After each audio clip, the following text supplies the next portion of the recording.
Pas mal. Benoît, Mériot, j'ai 22 ans, non, 41 ans. Je suis né le 11 juillet 77 dans le Lot-et-Garonne. Un homme qui adore l'aviation, qui a la chance d'exercer le métier de pilote et qui a été ingénieur pendant pas mal d'années avant, professionnellement, et qui en parallèle de ça a toujours eu des loisirs et jusqu'à du sport à haut niveau dans l'aviation, donc la voltige aérienne en particulier. Aviron, mais qui aujourd'hui se réduit à un rameur à eau dans mon appartement, mais j'ai fait pas mal d'aviron quand j'étais plus jeune. Non, il y a vraiment aucun sport que je déteste. En tout cas, il y en a que je n'aime pas trop regarder parce que ça m'ennuie. Mais je le dirais pas, pareil, c'est incorrect. Je respecte tous les goûts. La voltige aérienne, ça consiste à utiliser un aéronef. Donc ça peut être un avion, c'est ce qu'il y a de plus classique. Donc ça ressemble aux petits avions qu'on voit dans les aéroclubs. Donc un avion, un moteur avec une hélice devant. On peut aussi le faire avec un planeur, qui est une machine beaucoup plus voilière, on va dire. Et le but, c'est de présenter devant un parterre de juges, un peu comme le patinage artistique, de présenter une série d'évolutions qui sont connues ou inconnues, c'est-à-dire qu'on a révisé et répété, ou qu'on découvre la veille sans répétition, et d'obtenir sur ces séquences de figures obligatoires la meilleure note possible. On fait des séries de figures devant les juges, on nous remet des notes, il y a plusieurs vols de ce type sur un championnat, et à la fin, celui qui a le plus de points gagne. C'est un sport physique, il y a beaucoup d'accélération liée au changement de trajectoire, mais c'est pas un sport physique au sens haltérophile du terme. Il faut de l'énergie, il faut de la concentration. Ce qu'il y a, c'est que le corps subit beaucoup de contraintes en vol et il faut garder son esprit assez focalisé, j'allais dire, pour connaître sa séquence, savoir ce que l'on doit exécuter.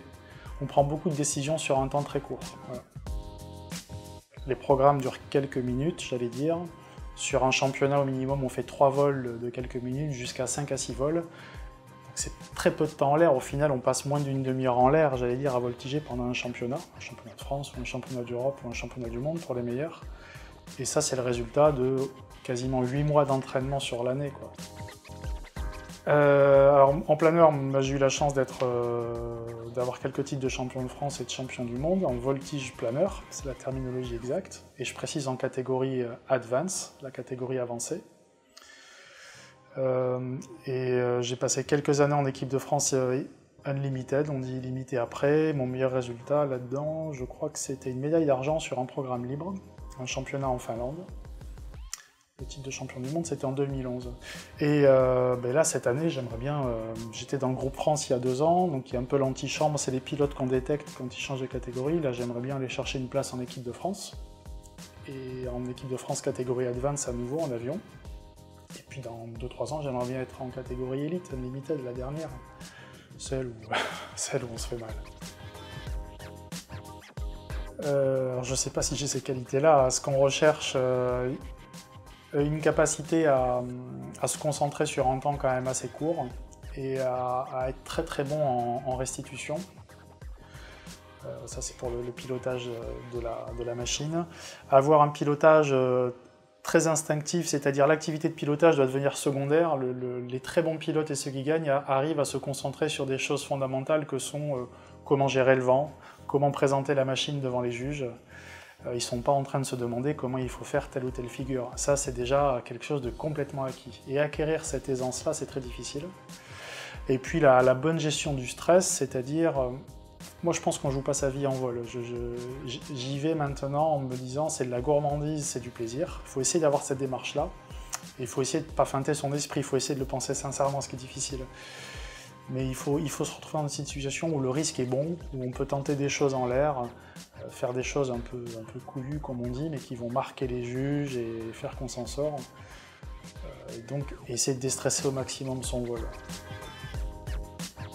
Alors, pilote de voltige, aujourd'hui, il y a certains pilotes de l'armée de l'air, mais c'est une activité de leur fonction militaire, j'allais dire.